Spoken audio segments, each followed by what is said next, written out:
only do the wide receivers kind of have to adjust to Deshaun Watson being more mobile and never really giving up on a play, the offensive line has to too. You have to hold blocks longer. You can't go downfield because if Deshaun Watson is scrambling, trying to extend plays, you don't want to have ineligibles downfield.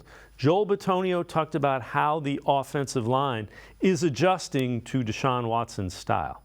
Yeah, I think we've worked on it a bunch. I think with a mobile quarterback, there's always a little bit of uncertainty of where they're going to be, what plays they're going to make.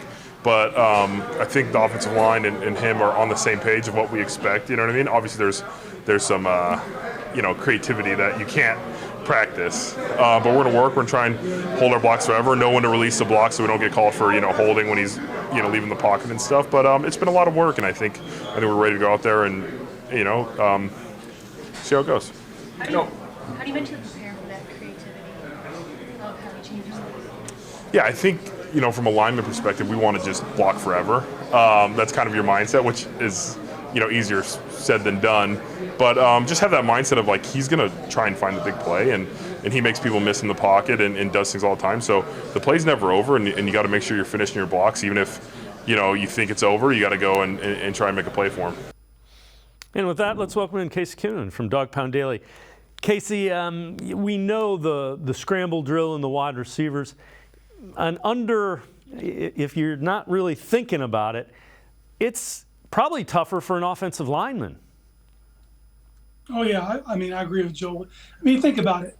You wouldn't block the same way for Lamar Jackson as you do Tom Brady.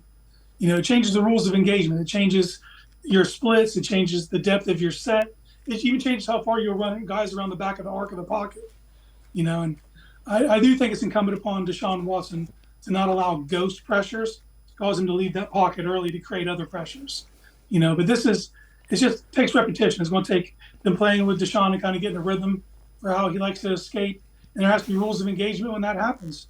You don't want to find yourself too far downfield or accidentally blocking a guy in the back because the quarterback shifted the pocket. I also think it'll be interesting to see how much they intentionally move the pocket, too, to take advantage of what he can do on the edge. Yeah, the other thing, relative to the caller that called in and felt like Kevin Stefanski was trying not to lose games instead of winning them. And again, I've been called a Stefanski apologist. I think he's a pretty good coach, without question. I think you do that when you're not confident in your quarterback play. You just don't think you can outscore a team, so you're playing keep away from the other offense, for lack of a better term. Yeah, I get it. In those situations where they had a slight lead, does he have a tendency to get tight? Yeah, but he was also playing with a quarterback who he was trying to protect because he didn't believe they could go for the jugular. And I've said it countless times. I guess it bears repeating. This is the season for which he will be judged. He has everything in place, including the quarterback. If we walk away from this season and they fall short because Stefanski displayed a tendency to not go for the kill, then we can have that discussion.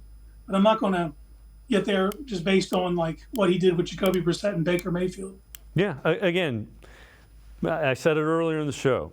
Baker Mayfield beat out Kyle Trask, but it was a battle. And Jacoby Brissett is the backup to Sam Howell, a young, not a first-round pick, like a second, third-round pick. So that tells you something.